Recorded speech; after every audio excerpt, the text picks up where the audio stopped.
আসসালামু আলাইকুম। টুকটাক রান্নাঘরে আপনাদের সকলকে স্বাগতম। আজকে আরও একটা নতুন রেসিপি নিয়ে আপনাদের মাঝে চলে আসলাম। আমার আজকের রেসিপি কাঁচকলা দিয়ে শিং মাছের পাতলা ঝোল রান্না। প্রথমে আমি মাছ কেটে পরিষ্কার করে নিয়েছি এবং আগে থেকে কলা কেটেও পরিষ্কার করে নিয়েছি।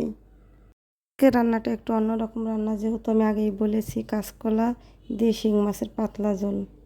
রান্নায় তেমন মশলার ব্যবহার হবে না, সামান্য মশলা দিয়ে রান্না করব।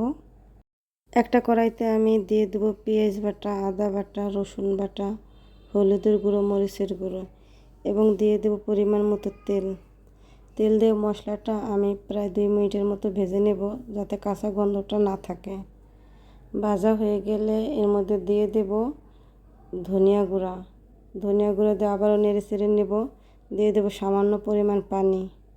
দেওয়ার পরে মশলাটা ভালোভাবে ভেজে নেব।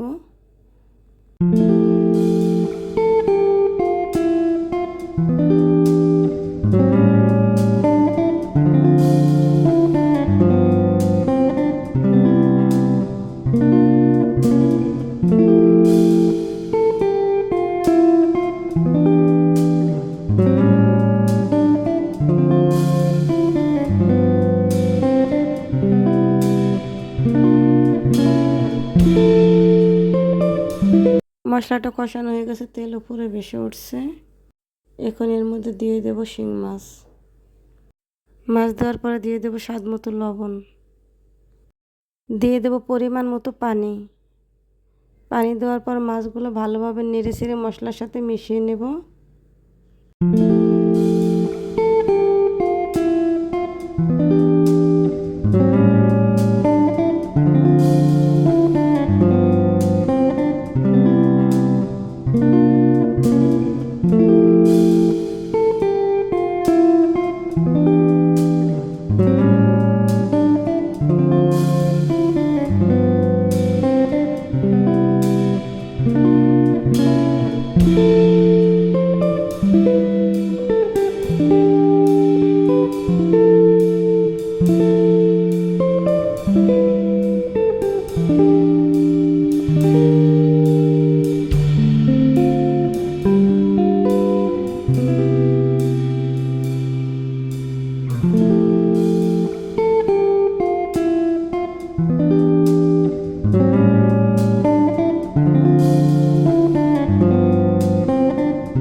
রান্না প্রায় শেষের দিকে।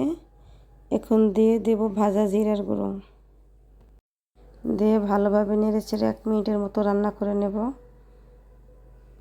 এখন তরকারির কালারটা কত সুন্দর হয়েছে।